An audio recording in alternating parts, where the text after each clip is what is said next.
And we're recording. Okay, great. Hi. So, Nikki, hello. This is the first Hello. time you're a guest on platform, first time I'm hosting. So this is brand Great. new. This is going to be fun. So, Nikki, first of all, where are you at the moment? Currently, I'm in Florida on holiday, but I do live in New York City in Brooklyn. And I noticed straight away you still say holiday, not vacation. I have been in America nearly 21 years, but I am British through and through. So I'm sure we'll speak more about that. So for audience, I'm not sure who's going to be joining us tonight, but I see we've got one or two on. So if you've got any questions, please pop them in the comment box, because Nikki and I are actually cousins. She's my little baby cousin. Yes. I've known her all her life, and she's great. She's going to answer any question. So you can really put it out there, any question you want. I But hope. Nikki, for the people don't know you, so do you want to give a brief introduction to yourself? Tell them who you are, what your background is, for up until 21 years ago. So what was the initial story of Nikki Mecker? Okay. I was raised in a huge hairdressing family. My granddaddy was the first hairdresser in Luton Town that now has an airport and a university, so it's come a long way. I am the third generation in my family to be in hairdressing, but the first female. So all the males, my granddad, my uncles, my cousins, including obviously Jez, who's like a big brother to me sometimes and sometimes not. And my dad and my uncles were all hairdressers. And I'd like to say that all the men were actually straight, which I know is unusual to have that many men as hairdressers. I'm the first female, third generation.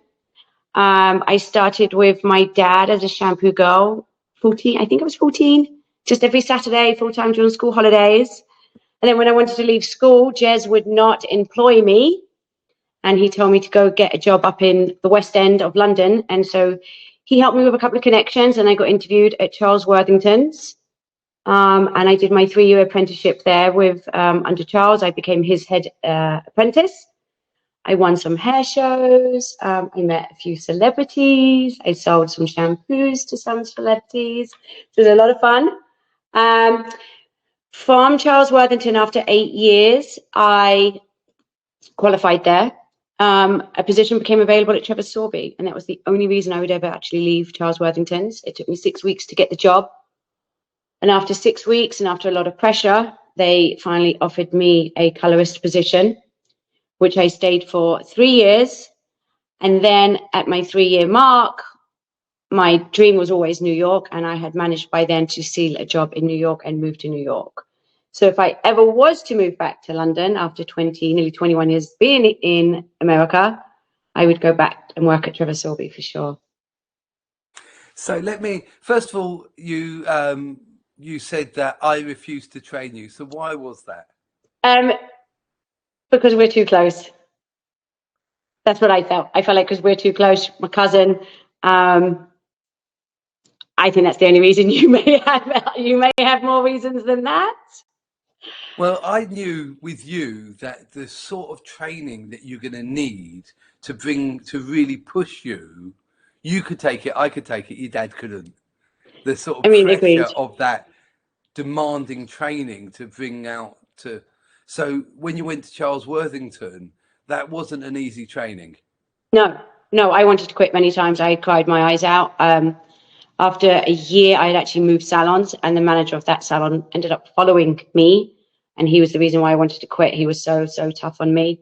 And I never did quit. And after the end of the 3 years, I actually thanked him for being such a strict, horrible man, because he actually made me the hairdresser that I was, with the discipline and the consistency that I have. Has come from him. Yes. Dennis Robinson. He is one of my heroes. Who a lot of people know, and he's got fantastic standards. So he is one of my heroes today. But as his assistant from the age of 16, it was tough. Yeah. But as I said, after 3 years, I thanked him at the end for making me who I am today. Definitely. And you also you worked with Adam Reed.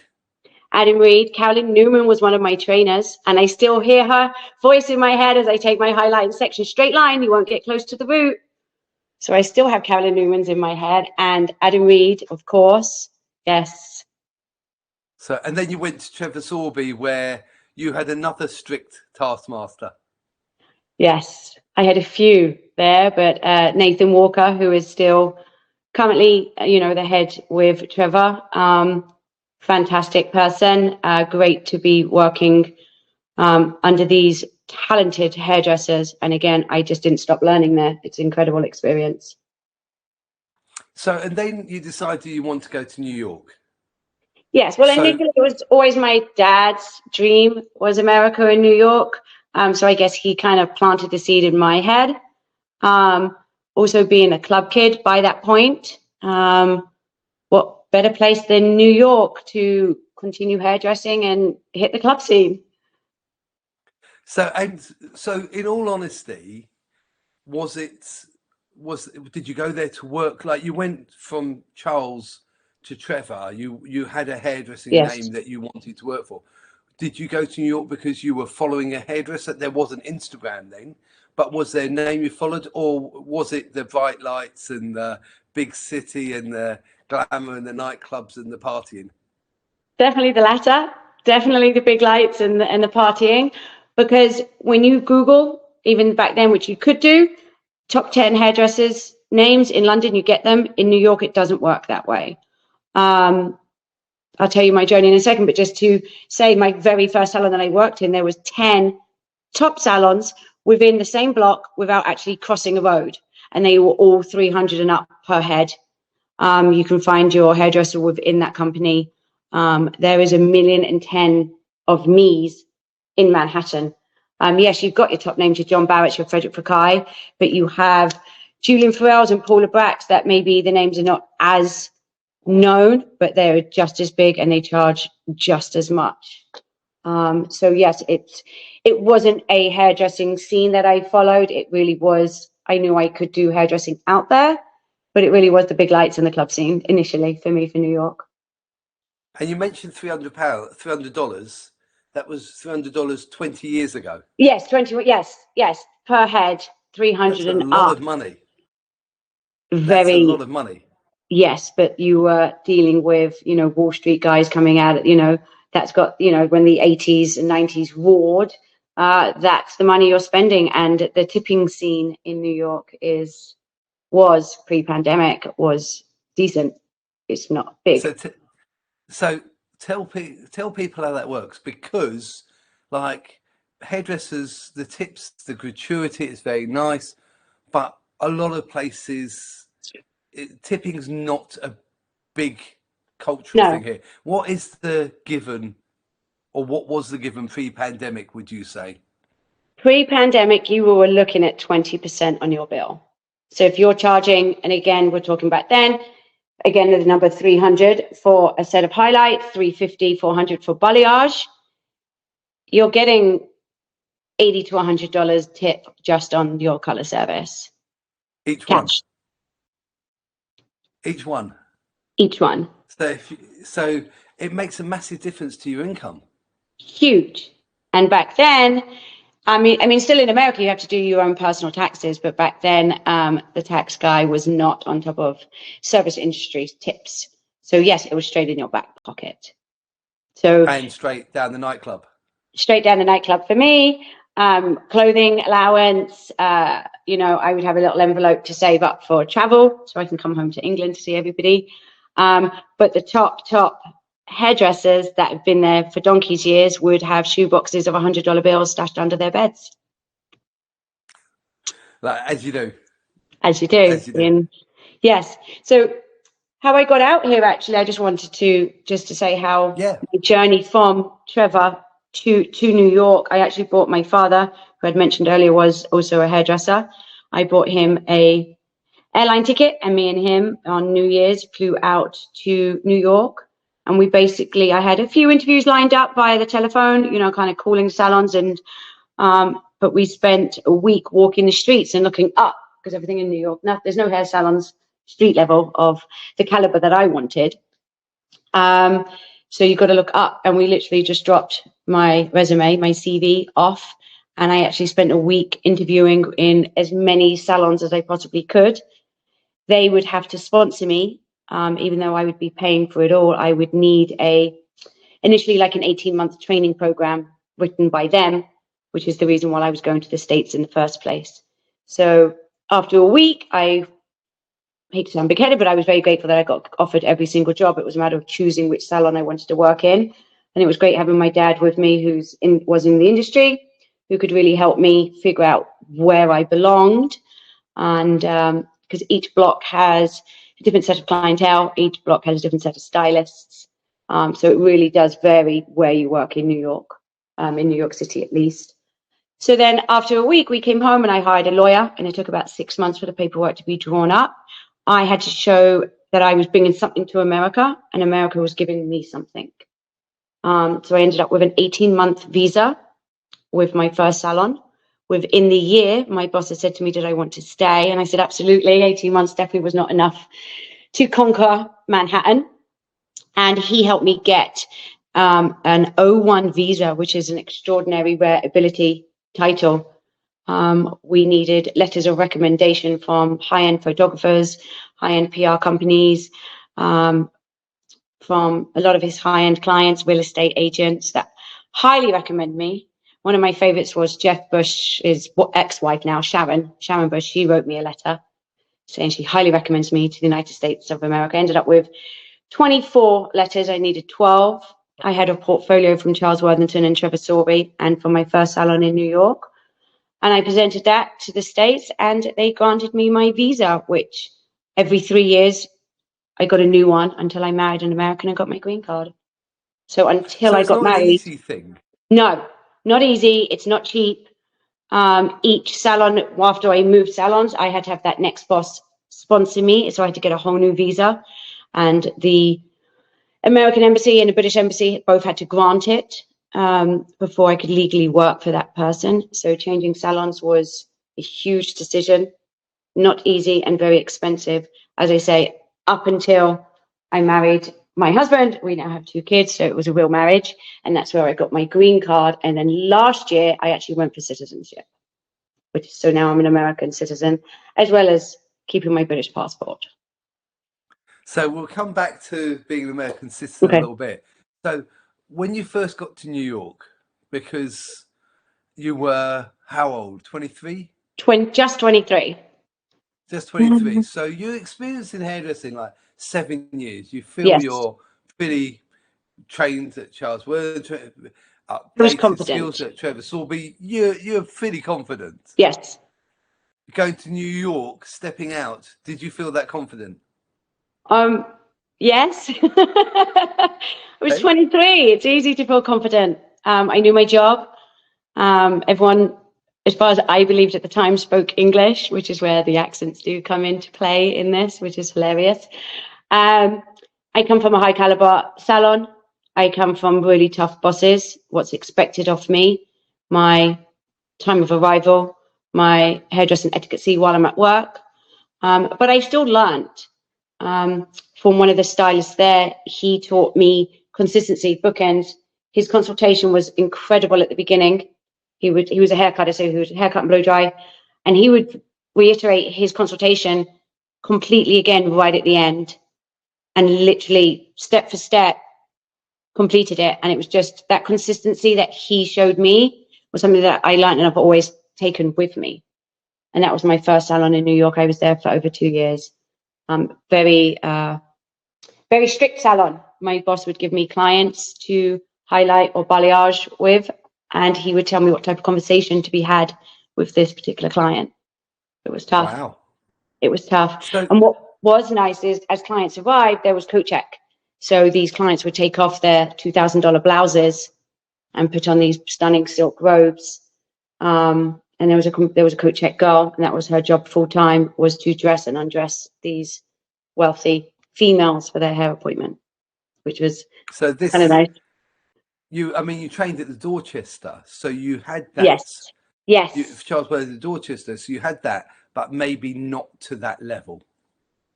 Not quite, because a lot of the clients at the Dorchester were also staying there. So when I met Cindy Crawford, she came down in like a denim shirt that she wasn't worried about getting hair on. So they weren't dressed to the nines, a lot of these clients, because they were already staying at the hotel. So, so when you first got to, I did catch that name. When Yes, thank you. when you got there, like, what were the?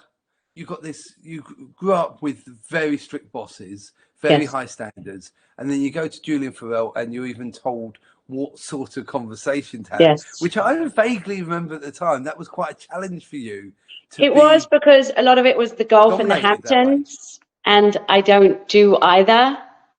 So I found that challenging, that I couldn't be me. I couldn't tell my funny, quirky stories, which all hairdressers have. So that to me was my biggest challenge, was the conversation. Some of the accents from down south, I still struggle after nearly 21 years being here, of understanding.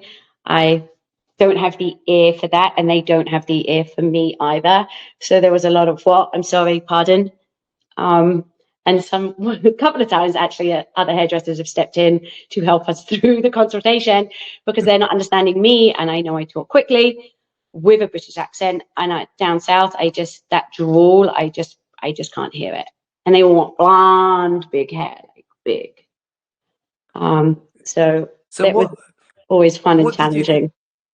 So what differences did you notice in the hairdressing when you first got there?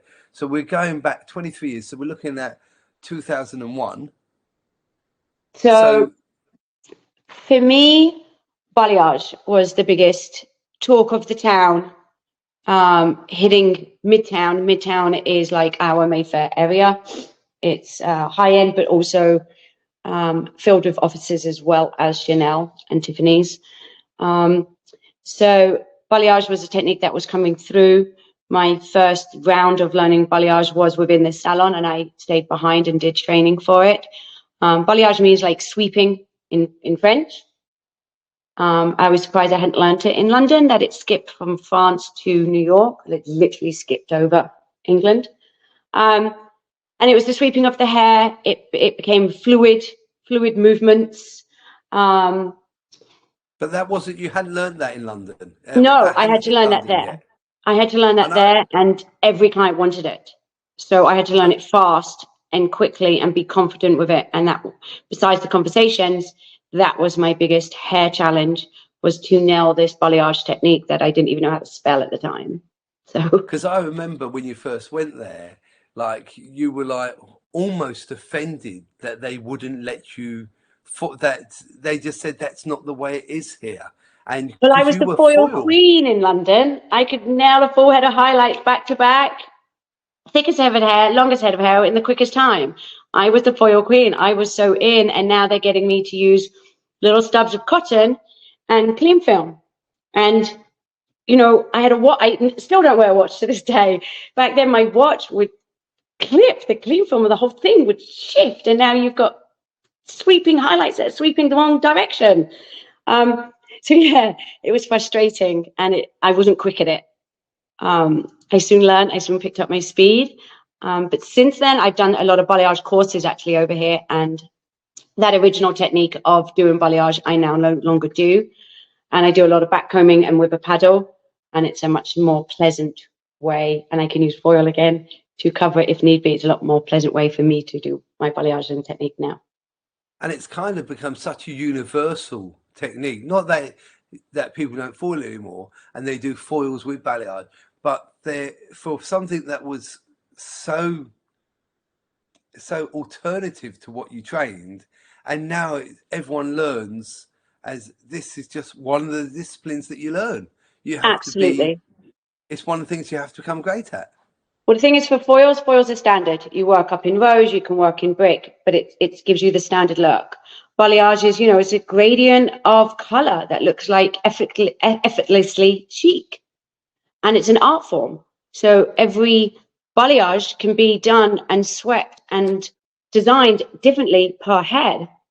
And that's what took the nation. It was that effortlessly chic, gradient color, beach look. And Manhattan is surrounded by water. New York, everyone lives by beaches. Everyone wants the beach look before, like May, the month we're in now, it's huge. Huge, huge, huge. Everyone wants the beach look before they've hit the sun. So what else did you discover that was very different? What did you find that was different to what you expected, apart from having to learn this sweeping technique? What else did you discover that was different to what you thought it'd be? The high-end salons that I grew up in, Charles Worthington and Trevor Sorbie in London, the high-end salons in New York were much stricter, and I didn't think you can get any stricter. Their customer service was just that little bit tougher. They expected that little bit more. The hours are much longer. Not longer than my apprenticeship, because I was doing 12-hour days then, but as a stylist, I was doing between 8 and 10 max in London. I rarely did 10 hours. In New York, it's 10 to 12 hours daily. And is it still that way, like in the salons in like Manhattan? Is it still long hours? Because society's changed since pandemic for a lot of people. Yes, but it's gone down to more like 4 days a week versus the 5 days a week. But longer days and 4 days. I think Still a lot of people are doing that. And what else what about the creativity? See, that's interesting. New York, again, it goes back to having the top 10 salons. I think in New York, where you don't, top 10, salons that you have in London that you don't get in New York. New York is so compact with people. It's about the amount of people you do. You can really do a lot more heads, I feel, in New York. There's a lot more clientele to be had. But the work is, everybody wants the one brown, single process root tint, and everybody wants that kind of one blonde. I was quite disappointed at how do I put this? It wasn't very creative work over here. In London, even with a high-end CEO, business lady, and blonde highlights, I could still put a flash of copper in there somewhere for a bit of fun. The high-end business ladies in Manhattan do not want that at all. They want their roots, standard roots, touched up, highlights for every 6 weeks, single process root tints are every 3 weeks. It's kind of the one brown that everybody wants, and it's the one blonde. And the city gents, all short back and side, short and top. I used to work in Liverpool Street for a little while in London too, and a lot of those gents, that have the sweep and they'd put the wax in their hair every day and they would mold their hair. New York was very much your 3 looks, your city gent, your brunettes and your blonde. It really, surprisingly, disappointingly, not very creative in that part of town. I did move, I guess, a little bit more to like your Shoreditch area I lived there, I worked there, and I went clubbing there. So it was kind of really fun for like 18 months. But the standard of the work wasn't me. It was a lot more crazy colors. But that's not my standard. So I did end up going back uptown to where the work isn't as creative, but the clientele and the standard is more me. And I think crazy colors going back 20 years is very different to crazy colors now. Because you have bond builders, you just have better quality products and you have the ability to have brightness and shine and strength, and you have so much more opportunity now to hold on to the quality of the hair. Definitely, but that clientele isn't my clientele, and I don't mean that any rudely at all. I just work in the business end of hairdressing. I work with the business clientele. I work with CEOs and companies versus your 20-year-olds that are doing startup companies. So that's who takes the crazy colors a lot further and a lot more creative. The younger clientele and my clientele now are definitely older in age. So although you went clubbing, the clubbing clients weren't necessarily your clients. No, I enjoy clubbing with them, but I like my work. Yes, definitely. 2 separate things. Clubbing was me, and then my work was the Charles Worthington, Trevor Sorbie, and I hate to sound snobby, but that is the caliber I was raised in, and it's very hard for me to work anywhere that doesn't hold that huge customer service. experience, because that's really what I'm into. And going to Julia Farrell and being even stricter, has that made it even more, use the word snobby, in the fact that you don't want to work without that level of client A little bit.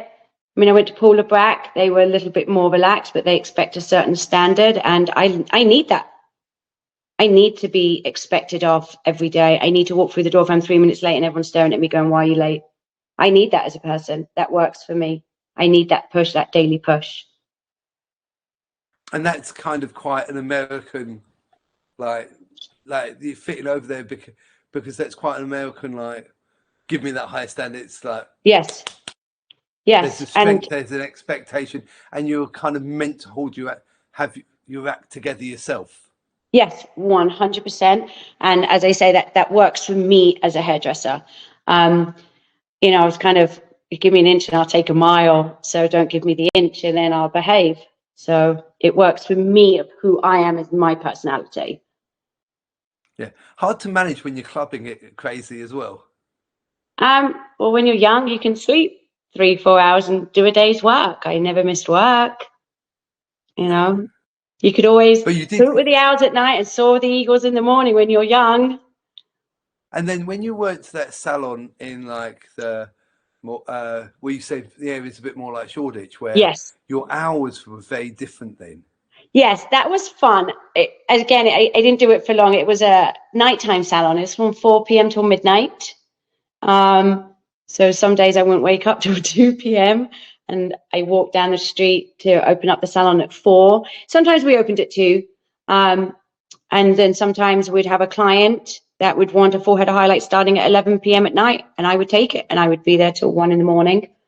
We did serve alcohol, so by then you do end up having a drink or two with your clients, which is kind of fun and kind of nice. I actually met one of my best friends that way. It was initially one of my clients, and still my best friend today. That was fun, but it wasn't, again, the level and standard that I was used to. It was great to do for 18 months. As I said, I lived, worked, and clubbed right on my doorstep. I never took a taxi. It was really fun to do at like age 25, 26. But that wasn't where I belonged. It was fun to do. So, and that, I mean, and I guess like you'd have a few drinks, finishing clients' hair, then go out partying with your clients. Yes, some of them, and then a lot of my friends would already be out down the road, and I'd meet them at midnight, and we would just continue through to 4, 5 a.m. It was great, but I was the one that could sleep in by that point because I didn't have to get up till lunchtime to go to work. So it was brilliant at that point. It worked out great. Pre having children. Oh, I was 26, 27 for a couple of years doing that. Yeah, brilliant. Yeah. So did you meet your husband in that time? I actually met him within the first year of me moving here. He was my friend for years. Then we became roommates, and after a year of living together, we started dating. And then within 3 years, we were engaged and married. And then within the year, we've now got 2 children. We're blessed, very blessed. So we're very happy. So I got very lucky. And what sort of salon were you in? I assumed you'd moved away from the clubbing scene the time you got married. By the time I got married, yes, we were more on private DJ scenes. I wouldn't quite say not the big clubs anymore, but the private DJing scenes is where we were at. Well, we kind of still are a little bit. We like to dance, so we like to still go out, grab a babysitter, and away we go. But yes, my world changed from having kids over here on maternity leave. With my first baby, I took 13 weeks. 8 of them I was out of commission. The next 4 I was in England, home with Daddy and you guys. I flew back. Before I went on maternity leave, I was a 5-day fully booked hairdresser. I took 13 weeks off and I lost 25% of my clientele. I was shocked. And I was crying to my boss. I couldn't believe it. And he was like, "Welcome to New York." To me, 13 weeks isn't long, especially as I was commissioned for 8 of them. So that shocked me. That really rocked me. And it really proved that there is a million of me in New York, and to make it, you've really got to be strong. You've really got to want it, and you've really got to persevere, because now I am having a baby that wakes up every few hours, and I am trying to rebuild my book, which I did not expect. So yes, that was tough, but you do it. You get up and you do it. And then I did it all again a couple of years later with baby number 2. I actually took 5 months off because my maternity leave was up in July, and working with the older clientele, they all have big multi-million-dollar houses out in the Hamptons. So July and August, they head out east. So Manhattan becomes very, very quiet in the neighborhood that I was working in. So I stole 2 extra months on maternity leave with my second, but still had to rebuild. We always need more clients. I understand that, but it was a shock that after having babies that I'm now rebuilding up the clientele, which I have done. I've kept majority, but losing them was hard. It was hard to deal with. And now post-pandemic, just after our lockdown, which our first lockdown through the pandemic was actually 3 months, clients were begging me to go to their house to do their hair, and actually just pushed me into that direction. So now I'm actually just working privately in people's homes. I go out east in July and August. I take the 2-hour drive out to their multi-million-dollar homes. Some of them tell me to bring their kids because they have their nannies, and the kids can play with the nannies and jump in their pools. And I go from house to house out there and taking care of my clientele through the summer months out there. And then the next 10 months in their city, glamorous apartments. So it's a different speed for me now. But I am enjoying it to have 2 young children at their age, that I could be around for them a lot more and still work.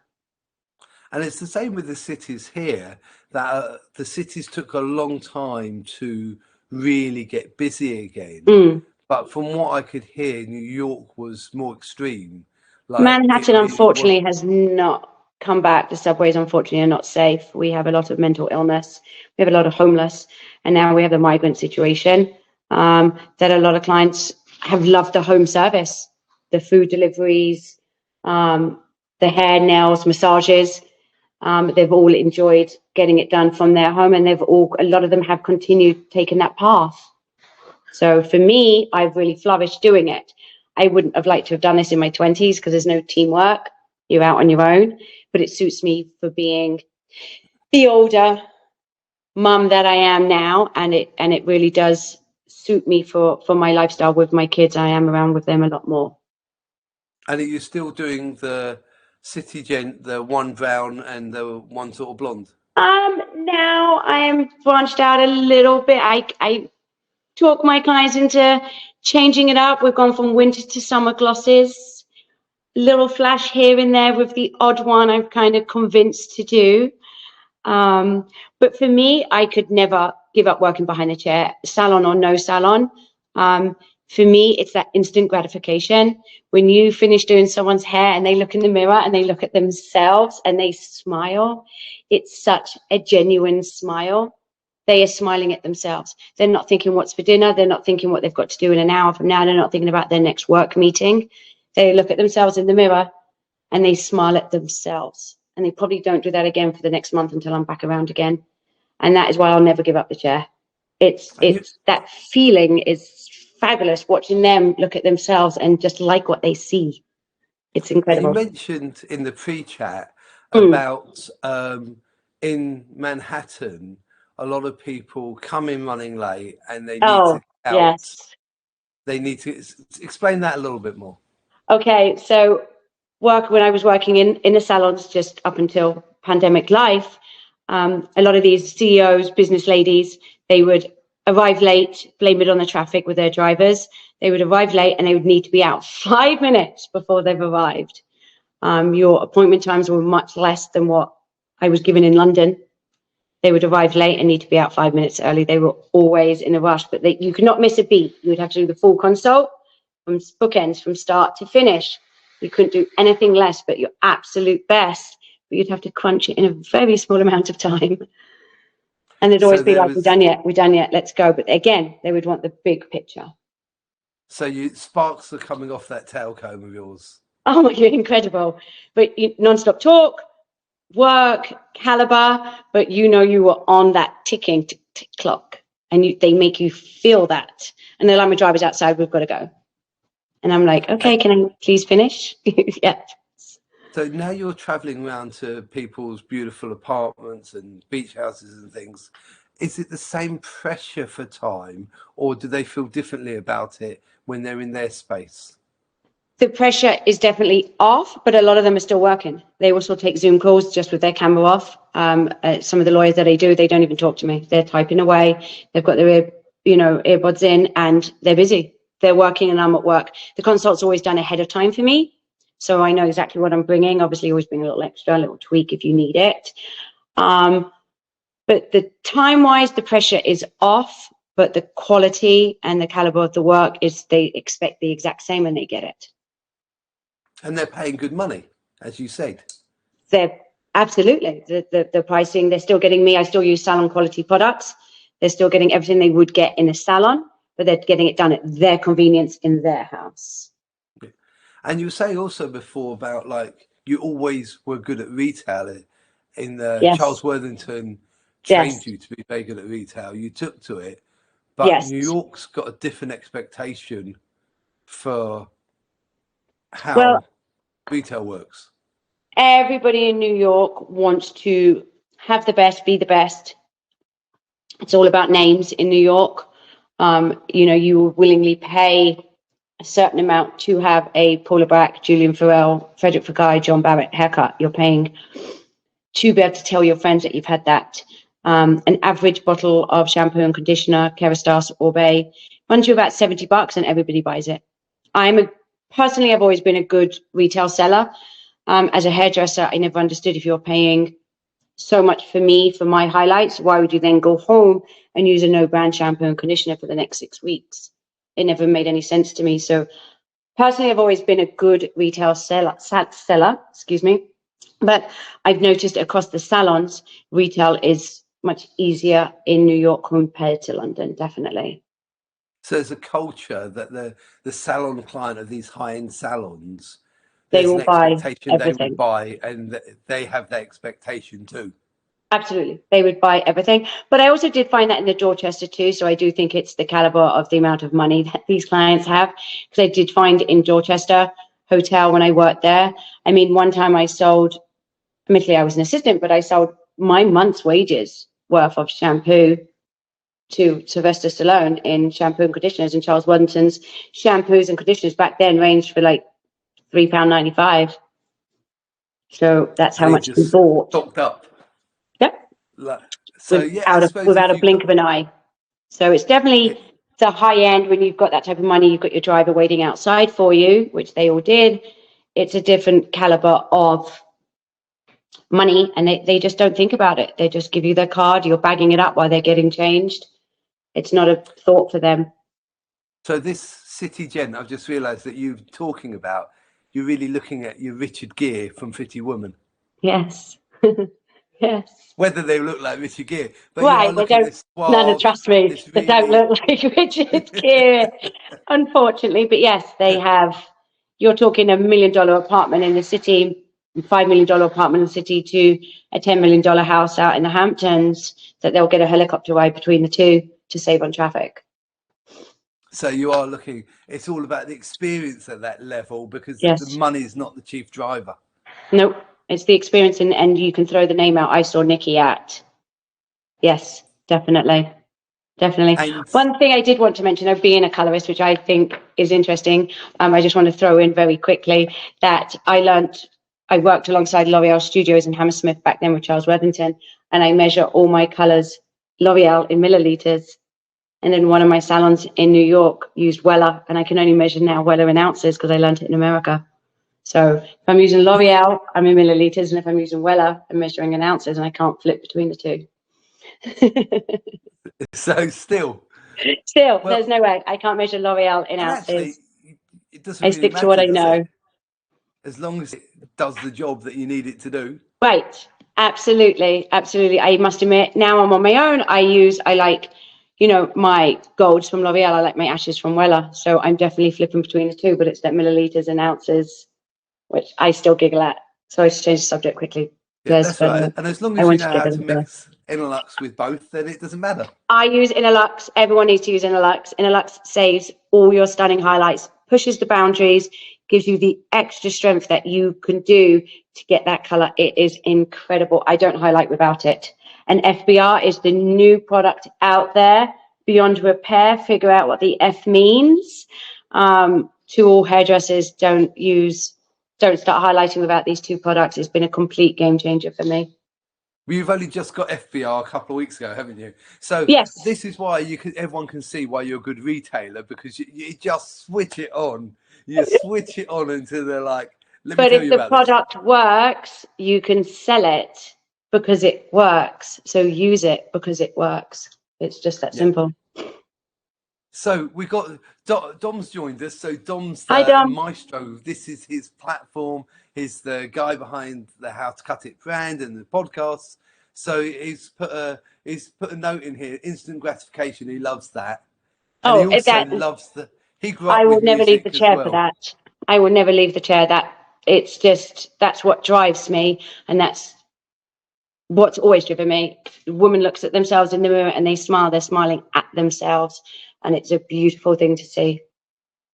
And do you think, he says, really enjoying this, Dom. And Dom loves our industry so much. So he's asked a question here. He says, does the city crowd come with higher demands and higher pressures and more demand? So do you think, hi, Kerry, do you think the New York, is it more demanding than the client, than London, than the fussiest client in London?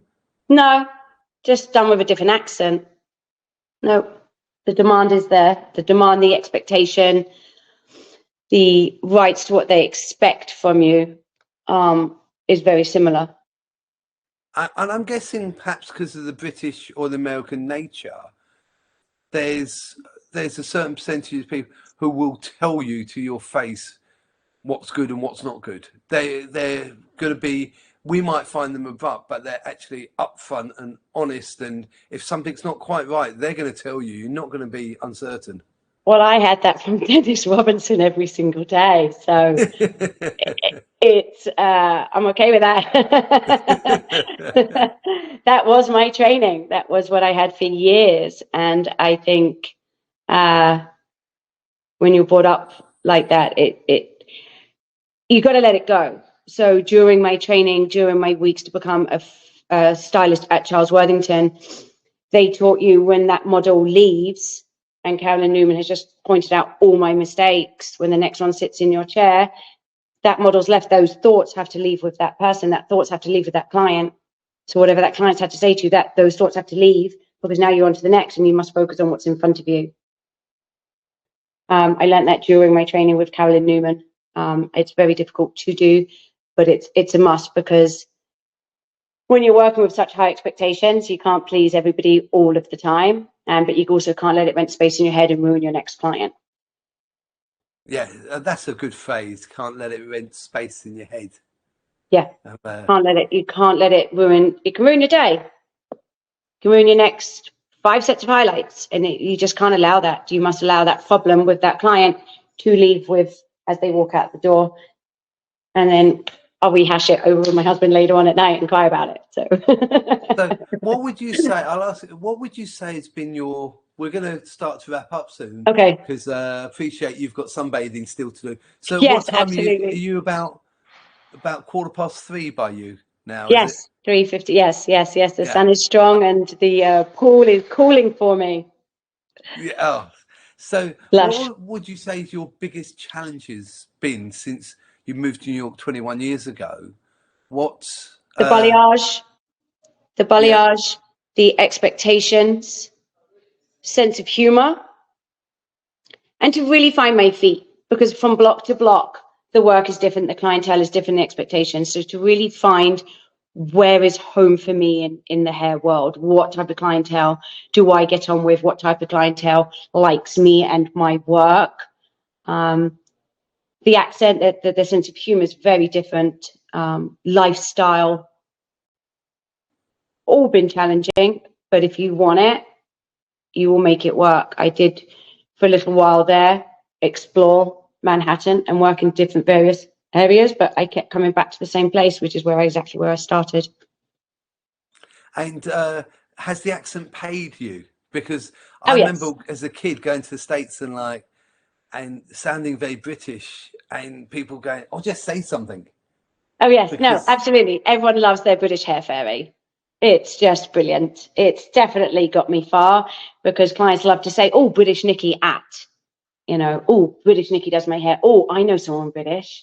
Oh, my hairdresser's British." And they will come back and tell me what has happened for them to have that comment. So yes, huge. so that's pretty good. And Yes. I'm going to ask you to repeat the story about you. Last year, you became an American citizen.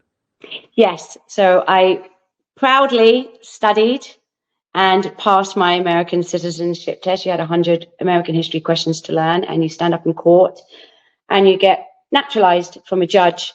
And my children and my husband, we were all dressed in red, white, and blue. And the judge asked my children to do the Pledge of Allegiance in court and had them technically pass me my certification, my naturalization to become an American citizen. And then my youngest, she's 5, she asked me at the time, once she had passed me my American citizenship, why do I not speak with an American accent? She assumed at this point, now I'm an American citizen, that my accent would change and I would be speaking like everybody else in my family does, and I do not. So that was hard for her to comprehend, which I just think is one of my favorite stories. That is funny. And Dom's got another great question here. Yes. Does British hairdressing have a good standing in the US? Oh, What do the huge. US think of British hairdressing now? Absolutely huge. Definitely fashionable. Definitely, again, more forefront than Manhattan city gents and ladies. Definitely. Definitely high end. They definitely look at the Brits, but they would never do that type of hair coloring work on themselves. So they look at it and they see it as something to learn maybe on YouTube these days, or on maybe platform grows in America, but Sure. they not necessarily want to change the way No, they were. But is that they don't want to change, or they just don't feel they'd have a market for it? they don't. If you could get maybe 1%, as I said, to throw something fun in. But no, the corporate America, the city ladies and gents, are still very standardized with regards to their cuts and colors. So we see a lot of like shag cuts that have come over from the Mm-hmm. States, Rachel Williams Cuts, leading I would it. say there'd be a little more exploratory for, but color wise, no chance. Still. The classic is They're all king. about their handbags, their Hermes, the Louis, the Pradas. Shoes and handbags is still where they will show off their fashion. And it's all black and standard handbags and shoes. Still brand names, but still not as exciting and fashion forward as your London City ladies and gents. So classic rules over in the States then, in New York. Classic. That's the word I've been looking for this entire time. Yes, classic. Still very much classic. Definitely. So and by the sounds of things, you mastered it. So Yes. as you said, you had tough training, you mastered it, and now you are. We used to talk about freelance mobile, but really you're looking at independent hairdresser who gives bespoke service Independent hairdressing, everyone's where begging people me. want it. Everyone's begging me to get a space, but they all want me at home. It's really funny. It's interesting. So they want you to have Um, a space because what that represents. And you said yes. getting a space in New York, in Manhattan, is like serious money. Serious money. You need sponsorship. You need backing. You need good real estate agents. Yes, it's serious money. It's very, very expensive. Even though I would say 10% is all shut up and graffitied. The retail space is just astronomical. It's ridiculous. So, but the fact is, the clients want you where they at their convenience. Yes, but they want me to still get space because I am good at what I do. So it's funny, it's interesting, but they So want me to unless come you to get them. one of them, I mean, years ago, Vidas Sassoon got his break because one of his wealthy clients backed him. Right, So who exactly, knows? exactly. Or when you're there nagging you, you say, "All right, put some dollars up." and we'll Yes, talk. I've been offered in the past. I have been, but you know, being a mum, it makes it very difficult to run a company. In that respect, because I feel like as a hairdresser, all known name salons have the hairdressers there 7 days a week, and I think it's not the same in any other industry. With hair, the name that is above the door needs to be present, otherwise that salon doesn't work. Every name I've worked for, that name is present in that salon, and that's the most important thing. Unless you've got someone like Dennis, who, out my way, I'm coming through, and it wasn't his Sure, you name, could but have it someone else take really, it for you, but I wouldn't want that. yeah, So maybe in yeah. 10 years from now, when my kids are a little older, because being a mum, you know, which is, I also realize there's not as many female names out there in the world as there is male, because they become mums. Yeah. It does make a huge difference for like 15 years of your life. But so watch this space, who knows? Absolutely. As my kids get older, I'm not quitting hairdressing. I told you I will never leave the chair. I think if I stayed in London, I would have got into stage work, because I did a lot with Charles Worthington and Trevor Sorbie. I did at the Excel Centre, and I really enjoy stage work. As you can tell, I enjoy talking. But in New York, I mean, I will never leave behind the chair for those reasons, as Dom like the instant gratification. I mean, I will never leave behind the chair. I really enjoy making people feel good. So we should watch out for this new brand, the British Hair Fairy. Yes, the British Hair Fairy. Let's see what happens. I really We shall enjoyed this. see. Thanks so much for having me. So one question has come through from Kerry. Is there Yes. anything that you still need to tick off the list of things to do as a New Yorker? What a great question, Kerry. So Oh, as a New Yorker, is there anything that that oh. really you haven't done yet? I've bought Gucci shoes on Fifth Avenue. I've gone from island north to south, tip to tip. I've done the clubs, the posh restaurants, the holidays. I've been on a Harley bike around Manhattan. Maybe driving a Lamborghini. Haven't done that around Manhattan. That's definitely on my list of things to do. And there's a few hairdressers out there I'd love to have a cup of tea with. Definitely. I haven't got to every hairdresser to meet yet, but phone calls and hopefully a few contacts will get me to meet the next few that I wish to meet. I just can't name them right now. Well, I suppose with the Insta, you can slide into their DMs, as they say. Yes, I'm working on a few that I would like to have a cup of coffee with and say, hi, well done on what you've achieved. Talk to me. How have you done it? What drives you? Watch this space. I can see Dom puts on podcasts for people. Who knows? Great. I'm gonna tune in and start listening. Definitely. Yeah, it could be the British Hair Fairy podcast coming your way. That's fun. That's great. I've really enjoyed this, Jez. This is great. This has been great fun, and I hope that everyone gets a chance to see it. Dom will promote it and let people know. A lot of people watch these things on Catch Up. Great. So, and do go looking at the back catalogue of stuff on platform. There's so much. And also, I think it's like some of the hairdressers that you work with, like you've got free access now to a platform. So, like, there's so much here for people. The more international it is, the better. So actually, like, let people know. Let people who've been on this interview, people have to join it. Once they join it, once it's listed up there, they can come and see it. Definitely. Can't wait. Let's expand the community.